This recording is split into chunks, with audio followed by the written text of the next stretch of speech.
Selamat datang di PSKP News bersama saya Zarifa Baiti. Problematika golput dan pemilu.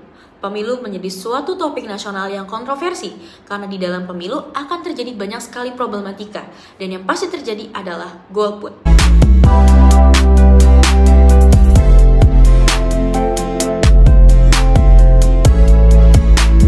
Golput atau golongan putih merupakan istilah yang digunakan ketika seseorang yang masuk dalam kategori pemilih dalam pemilu memutuskan untuk tidak menggunakan haknya untuk memilih salah satu calon dalam pemilu.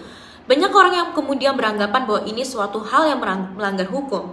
Undang Nomor 7 Tahun 2017 tentang pemilihan umum, khususnya pada pasal 198 ayat 1, menyatakan bahwa warga Indonesia yang pada hari pemungutan suara sudah genap 17 tahun.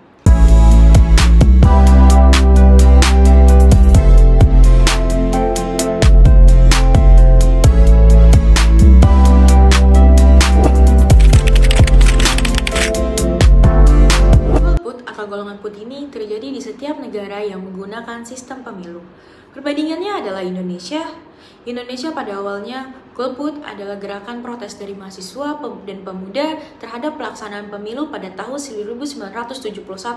Pemilu yang pertama kalinya dilaksanakan pada masa Orde Baru.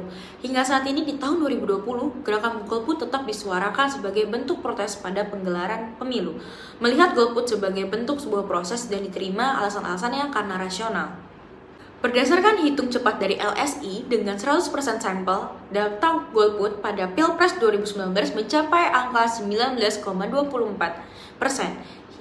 Angka tersebut melawan tren golput yang terus naik sejak pemilihan umum dari pasca reformasi, dari tahun 2004, 2009, 2014, hingga 2020. Perbandingannya adalah Amerika Serikat. Hampir 160 juta warga Amerika Serikat memberikan suara dalam pemilihan presiden 2020, jumlah pemilih tertinggi dalam 120 tahun terakhir. Hal ini diungkapkan pada situs Amerika Serikat US Election Project yang membacakan dengan Associated Press, kandidat Demokrat Joe Biden mengumpulkan 70 juta suara dan Donald Trump menerima 67 juta suara. Sementara Trump yang telah mengklaim kemenangan sebelum waktunya tetap berada di belakang Biden dan pertarungan untuk mendapatkan setidaknya 270 suara electoral college. Dalam hal ini kita melihat bahwa setiap negara mempunyai caranya masing-masing dalam menyelesaikan masalahnya dalam pemilu dan dalam golput. Sekian dari saya, Zarifa Baiti. Salam, selamat malam.